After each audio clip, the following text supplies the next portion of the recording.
আসসালামু আলাইকুম, জুবায়ের একাডেমির প্রো কোর্স আবারও সবাইকে স্বাগতম। আজকেও আমরা বেশ কিছু বেসিক টপিক নিয়ে আলোচনা করব। তো আমরা প্রথমে জেনে নেব হোয়াট ইজ সিএমএস। তো সিএমএস হচ্ছে যে কন্টেন্ট ম্যানেজমেন্ট সিস্টেম, অর্থাৎ কন্টেন্টকে ম্যানেজ করা।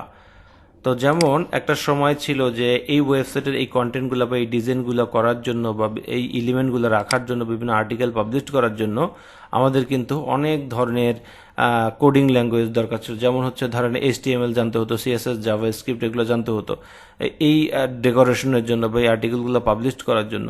কিন্তু এখন হচ্ছে এই কন্টেন্ট ম্যানেজমেন্ট সিস্টেমগুলো আসার কারণে আমরা কিন্তু খুব সহজে, ঠিক ফেসবুক যেভাবে আমরা এইভাবে ইমেজ শেয়ার করতে পারি, স্ট্যাটাস শেয়ার করতে পারি, ঠিক একইভাবে কিন্তু আমরা ওয়েবসাইটেও কিন্তু এইভাবে কন্টেন্ট ম্যানেজমেন্ট সিস্টেমের মাধ্যমে কিন্তু এই আর্টিকেলগুলোকে আমরা ডেকোরেশন করতে পারি। তো ঠিক আছে, তো বিষয় এরকম যে অনেক ধরনের কন্টেন্ট ম্যানেজমেন্ট সিস্টেম আছে, যেমন ওয়ার্ডপ্রেস, জুমলা, ড্রুপাল, তারপর PrestaShop। এই ধরনের কন্টেন্ট ম্যানেজমেন্ট সিস্টেমের মাধ্যমে সাধারণত আমরা কন্টেন্টকে ম্যানেজ করে থাকি বা কন্টেন্টকে ডেকোরেশন করে থাকি। তো এবার চলুন আমরা জেনে নেই হচ্ছে একটা ওয়েবসাইটের স্ট্রাকচার সম্পর্কে। আমরা এখানে একটু এখানে কয়েকটা পয়েন্ট এখানে লিখে রেখেছি যে এই স্ট্রাকচারগুলো আমাদেরকে জানতে হবে। একটা ওয়েবসাইটে কি কি থাকে, কি কি থাকে না, এই বিষয় সম্পর্কে আমাদের একটু জানতে হবে। যে এই বিষয়গুলো আমরা অনেক মানে যেহেতু আমরা এইগুলো নিয়েই কাজ করব, আমার মতে যারা নতুন আছেন, একদম একদম বিগিনার আছেন, তারা যেন এই বিষয়গুলো ধরতে পারে, এই জন্য এই বিষয়গুলো সম্পর্কে আমরা একটু ডিটেলস আলোচনা করব এবং দেখি। তো চলুন আমরা সরাসরি স্ক্রিনে চলেছে। আমরা সেখান থেকে প্রথমে জানবো হচ্ছে ইউআরএল, লোগো, ফেভ আইকন এবং হেডার সম্পর্কে জানবো। তো চলুন আমরা প্রথমে জানবো কি ইউআরএল। একটা মানে ইউআরএল একটা ওয়েবসাইটের, প্রত্যেকটা ওয়েবসাইটের কিন্তু একটা ইউআরএল থাকে, ইউনিফর্ম রিসোর্স লোকেটর, অর্থাৎ একটা নির্দিষ্ট ঠিকানা থাকে বা একটা অ্যাড্রেস থাকে। যে ঠিকানা বা অ্যাড্রেসগুলোকে আমরা ওয়েবসাইটের ব্রাউজারে যখন আমরা দিব, যেমন এখানে কি আছে, গলফ উইলো, golfwillow.com, এই গলফ উইলো লিখে যখন সার্চ করব তখন কিন্তু আমাদের এই ওয়েবসাইটে আসবে, অন্য কোনো ওয়েবসাইটে কিন্তু যাবে না। এটা একটা নির্দিষ্ট বলা যায়, এটা একটা নির্দিষ্ট কি বলে একটা ঠিকানা, যে ঠিকানায় গেলে কেবলমাত্র এই ওয়েবসাইটটাই পাওয়া যাবে। এটাকে আমরা বলে থাকি ইউআরএল। আবার প্রতিটা ওয়েবসাইটের মানে প্রতিটা আর্টিকেলের কিন্তু আলাদা আলাদা ইউআরএল থাকে। হ্যাঁ, আলাদা আলাদা ইউআরএল থাকে। যেমন এই আর্টিকেলটা আমার একটা আলাদা ইউআরএল আছে, যেমন ধরেন এখানে golfwillow.com/how-to-clean how-to-clean কি গ্রিপস। তো এই যে বিষয়টা আছে, যে এটাও কিন্তু একটা আলাদা ঠিকানা। তো এই ঠিকানার মাধ্যমেই কেবলমাত্র আমরা অন্যর একটা এই আর্টিকেলই কেবলমাত্র আসতে পারবো। যেমন এই ইউআরএলটা যদি কোথাও শেয়ার করা হয় বা কাউকে দেওয়া হয়, সে যদি ওয়েব ব্রাউজারে ভিজিট করে, তাহলে কেবলমাত্র ওই আর্টিকেলেই চলে আসবে, অন্য কোনো আর্টিকেলে কিন্তু যাওয়ার সম্ভাবনা নাই। তো বিষয়টা এরকম যে প্রতিটা আর্টিকেলের বা প্রতিটা ওয়েবসাইটের একটা কিন্তু নির্দিষ্ট একটা ফিক্স একটা ইউআরএল থাকে, যেটার মাধ্যমে আমরা কিন্তু ভিজিট করতে পারি। এরপর আসে সাইটের লোগো। এই যে দেখেন, যে কোনো ওয়েবসাইটে কিন্তু একটা লোগো থাকে। যেমন ফেসবুকের একটা লোগো আছে, এই যে একটা ফেসবুকের লোগো। গুগলের একটা লোগো আছে, যেমন এটা একটা গুগলের লোগো। ঠিক একইভাবে যে কোনো ওয়েবসাইটের একটা লোগো থাকে। হ্যাঁ, যেটার মাধ্যমে মানুষ খুব সহজেই তার ব্র্যান্ডটা চিনতে পারে বা একটা ওয়েবসাইটকে চিনতে পারে। এখানে কিন্তু এটা একটা লোগো। তো এই যে বড় করে যে জায়গাটা, সেটা হলো লোগো। আচ্ছা, এবার চলুন আমরা জানি হচ্ছে ফেভ আইকন কাকে বলে। ফেভ আইকন কিন্তু এসইওর ক্ষেত্রে খুবই গুরুত্বপূর্ণ একটা পার্ট। আমরা এটা কিভাবে কি সেট করে সবকিছু আমরা দেখবো সামনে। তো আমরা এবার একটু বেসিকটাই জানি। ফেভ আইকনটা হচ্ছে এই দেখেন মাথার উপর যে আইকনটা দেখা যাচ্ছে। আবার ফেসবুকের ক্ষেত্রেও কিন্তু একটা আইকন দেখা যাচ্ছে। এটার ক্ষেত্রে গলফুলের ক্ষেত্রে একটা আইকন আছে, ফেসবুকের ক্ষেত্রে একটা আইকন আছে, ঠিক গুগলের ক্ষেত্রেও কিন্তু সেই আইকনটা শো করতেছে, শো করতেছে। তাহলে লোগো এবং ফেভ আইকনের মধ্যে পার্থক্য হলো কি, লোগোটা কিন্তু বড় করে সব, এখানে গুগল হচ্ছে লোগো, আর ফেভ আইকন কিন্তু যে ছোট একটা শুধুমাত্র দিয়ে করা, অর্থাৎ দুইটা কিন্তু আলাদা বিষয়। হ্যাঁ, তো ফেভ আইকনটাও আমাদের এটা এসইওর ক্ষেত্রে খুবই গুরুত্বপূর্ণ একটা পার্ট। এই জন্য এই জায়গাটা আপনাদের একটু দেখিয়ে নিলাম। আমরা এটা কিভাবে কি অপটিমাইজ করবো, আমরা পরে এটা নিয়ে আলোচনা করব। এবার আসি হলো হেড সেকশন বা হেডার সেকশন। হেডার সেকশন হচ্ছে একটা আর্টিকেলের বা একটা ওয়েবসাইটের কমন জায়গাগুলো। আচ্ছা, আমরা এবার হোম পেজে একটু আসি। হোম পেজে আসি আপনাদের পার্থক্যগুলো বোঝানোর জন্য একটা আর্টিকেলে গেলাম, এই একটা আর্টিকেলে গেলাম, এই একটা আর্টিকেলে গেলাম, এই একটা আর্টিকেলে গেলাম, ঠিক আছে। এই বিভিন্ন ধরনের আর্টিকেলে যাওয়ার পরে আমরা একটা বিষয়, এখানে কন্টেন্টগুলো কিন্তু সব কিছু আলাদা আলাদা, হ্যাঁ, এখানে কিন্তু কন্টেন্ট কিন্তু আলাদা আলাদা, প্রতিটা কন্টেন্ট কিন্তু আলাদা, এই কন্টেন্ট কিন্তু প্রতিটা কন্টেন্ট আলাদা, এটাও কিন্তু প্রতিটা কন্টেন্ট আলাদা। এখন বিষয় হলো যে প্রতিটা কন্টেন্ট আলাদা হলো, একটা বিষয় কিন্তু আবার কমন আছে। কমন আছে বলতে কি, এই মাথা থেকে এই পর্যন্ত, এই মাথা থেকে এই পর্যন্ত, আমি জানি না দেখা যাচ্ছে কিনা, যে এই যে গলফুলের লোগোটা এবং এইটা, এই জায়গাগুলো, এটা কিন্তু একটা কমন জায়গা, হ্যাঁ। তো এই কমন জায়গাটা কিন্তু এটা সবার ক্ষেত্রেই সমান, মানে সেম।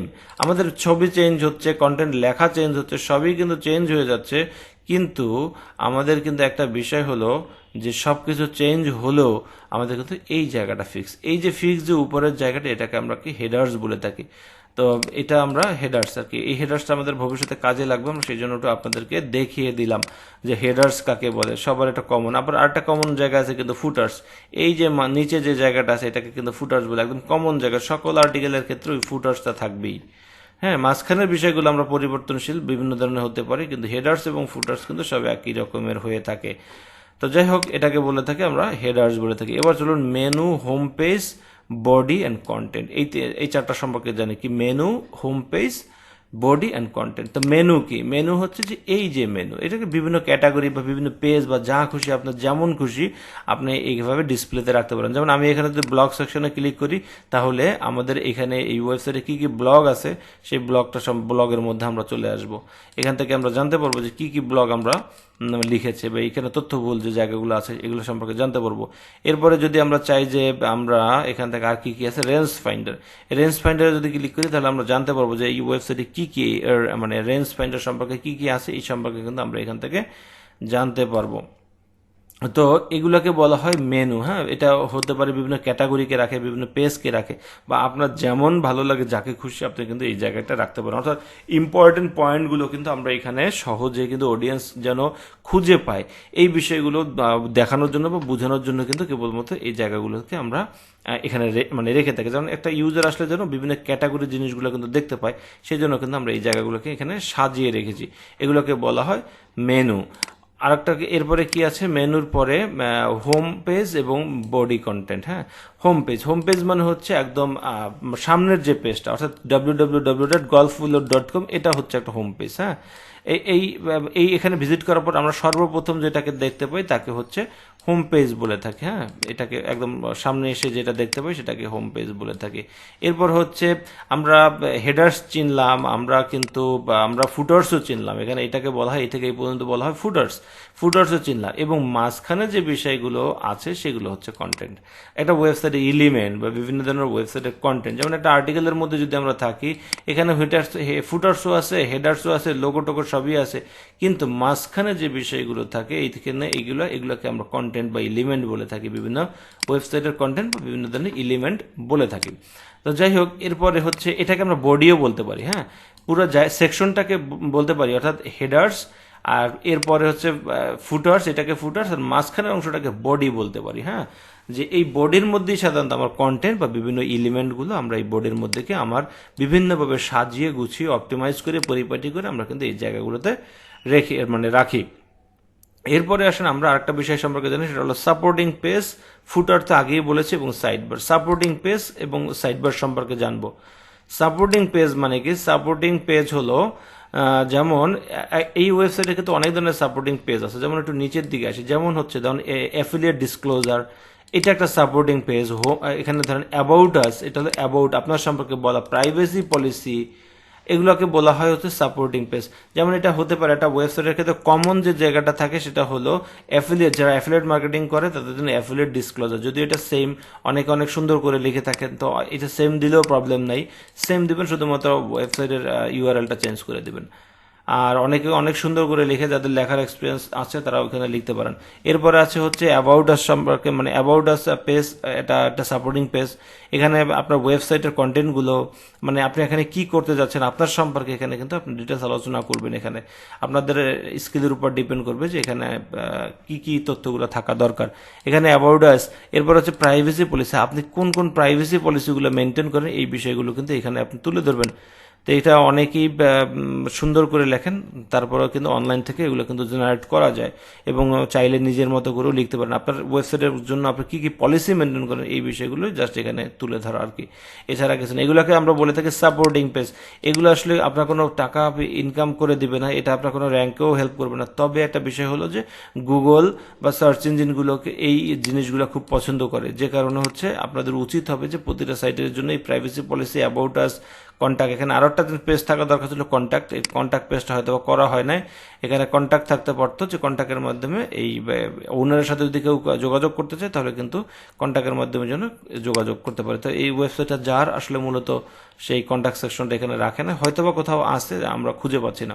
তো এই জায়গাটাকে আমরা বলে থাকি কি বলি যে এগুলো হচ্ছে আমাদের সাপোর্টিং পেজ। এগুলো কিন্তু খুবই গুরুত্বপূর্ণ একটা পার্ট, এগুলো কিন্তু রাখতে হয়, এই জন্য মাথায় থাকা দরকার। অন্যদিকে হচ্ছে সাইড বার। সাইড বার হচ্ছে যে বারটা সাইড বারে, যেমন রিসেন্ট পোস্টে এখানে কয়েকটা জিনিস রাখা হয়েছে, দেখেন এটা টোটালি আলাদা সেকশন।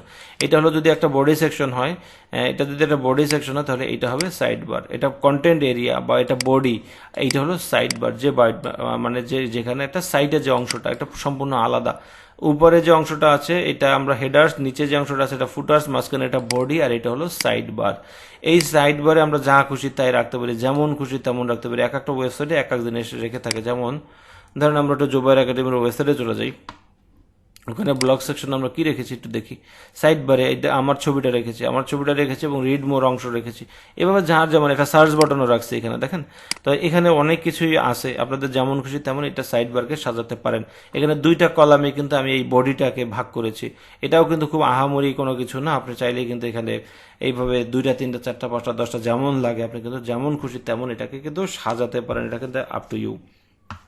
তো বিষয় হলো সাপোর্টিং পেজ সম্পর্কে পেলাম, ফুটার সম্পর্কে পেলাম। এবার আসেন আমরা একটু উইজেট সম্পর্কে জানি। উইজেট হচ্ছে এখানে যে সাইড বারে বা বিভিন্ন জায়গায় আমরা কোনো একটা ইসের মাধ্যমে, উইজেটের মাধ্যমে আমরা কিন্তু এখানে বসাই। যেমন হচ্ছে ধরেন উইজেটটা একটু দেখাই, উইজেট এরিয়া, এটা বিভিন্ন একটা থিম টু থিম ভেরি করে। যেমন এখানে একটা সার্চ বাটন চাইলে রাখা যায়, অনেক থিমে এখানে সার্চ বাটন নাও রাখতে পারি।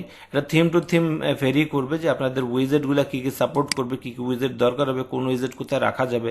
আবার যদি ধরেন থিমে কোনো জায়গায় নাও থাকে তাহলে কিন্তু সেটা কিন্তু তৈরিও করে দেওয়া যায়। যেমন আপনার যদি থাকে, স্কিল থাকে, থাকে, মানে টেকনিক্যাল নলেজ থাকে, তাহলে কিন্তু আপনি সেই কাজটাও করতে পারবেন। আচ্ছা, এখানে একটা ইসের ভিতরে আমরা আছি, এটা হলো স্কিপ করে দেই। এটা হলো উইজেট এরিয়া, এটা হলো আমরা সাইড বারে হোক বা যেখানে হোক, দেখেন এখানে বিভিন্ন ধরনের আছে, left side bar, headers, footers, এই জায়গাগুলো কিন্তু এগুলো তৈরি করা। হ্যাঁ, এই জায়গাগুলো এখানে আমরা যে কোনো জিনিস যদি আমরা এখানে রাখতে চাই তাহলে কিন্তু খুব সহজে আমরা এখানে কিন্তু রাখতে পারি। তো সেই যে এখানে আমরা উইজেট এরিয়াতে সবকিছু রাখবো এবং সেটা শো করবে গিয়ে এখানে আমরা ছবিটা, যেমন রাইট সাইড বারটা কই আছে একটু দেখি। যেমন রাইট সাইড বারে আমার ছবিটা এখানে রাখছি। হ্যাঁ, এখানে একটা সার্চ অপশন রাখছি, সার্চ বাটন এবং আমার ছবিটা দেখেন। এটা ঠিক একইভাবে ফুটার সেকশন এটা শো করে, মানে কি বলে সাইড বার সেকশনে কিন্তু এটা শো করতেছে। এই হচ্ছে বিষয়। তো এই উইজেট এরিয়া কিন্তু কন্ট্রোল করে আমরা সাইটের বিভিন্ন ধরনের ডিজাইন করতে পারি, আমরা যেমন খুশি তেমন ডিজাইন করতে পারি। তো যার যত ডিজাইনিং পাওয়ার বেশি তার ওয়েবসাইট দেখতে তত সুন্দর লাগবে।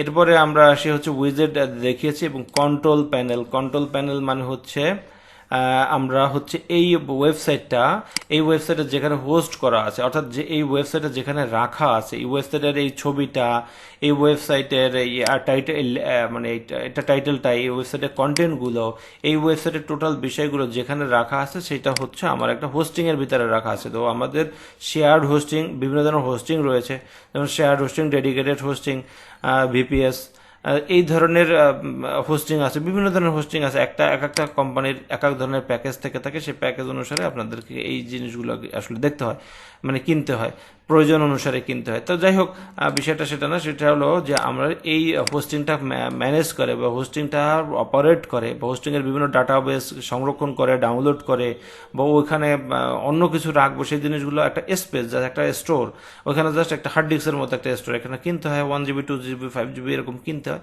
কিনে আপনারা এই কন্ট্রোল প্যানেলের মাধ্যমে টোটাল জায়গাটা আপনি কিন্তু কন্ট্রোল করতে পারবেন। তো এই হচ্ছে আমাদের আজকের আলোচনা। আচ্ছা, ছোট একটা জিনিস একটু আলোচনা করে ফেলি, বাকিটা স্কিপ করে ফেলবো, পরের আলোচনায় আমরা করবো আর কি। এখানে হলো what is article and content. অনেকে বলে থাকে আর্টিকেল এবং কন্টেন্ট একই জিনিস, তবে আমাদের ক্ষেত্রে আর্টিকেল এবং কন্টেন্ট একই জিনিস নয়। যখন আমি একটা ওয়েবসাইটকে বা একটা আর্টিকেলকে পরিপাটি করব তখন আমি তাকে কন্টেন্ট বলি, আর যখন আমি একজন রাইটারের কাছ থেকে একটা আর্টিকেল নিয়ে আসি তখন আমরা তাকে আর্টিকেল বলবো। অর্থাৎ কোনো কিছু সাজানো না, শুধুমাত্র লেখাগুলো নিয়ে আসবো তখন তাকে আমরা বলে থাকি হলো কন্টেন্ট, আর মানে সরি আর্টিকেল। আর যখন তাকে পরিপাটি করে, যেমন ছবি দিয়ে, বিভিন্ন ধরনের টেবিল দিয়ে, হেডলাইন দিয়ে, সাব হেডলাইন দিয়ে, এই বিষয়গুলো দিয়ে যখন আমরা করব, মানে একে পরিপাটি করে সাজাবো, তখন আমরা তাকে কন্টেন্ট বলে থাকি। তো বিষয়টা হচ্ছে এটা, আর্টিকেল আমরা সরাসরি একটা রাইটারের কাছ থেকে এনে থাকি, আর যখন পরিপাটিভাবে সাজাই তখন তাকে আমরা কন্টেন্ট বলে থাকি। তো আজকের মতো এই পর্যন্তই। সবাই ভালো থাকবেন, সুস্থ থাকবেন। আগামী এপিসোড দেখার আমন্ত্রণ জানিয়ে এখানে বিদায় নিচ্ছি। আল্লাহ হাফিজ।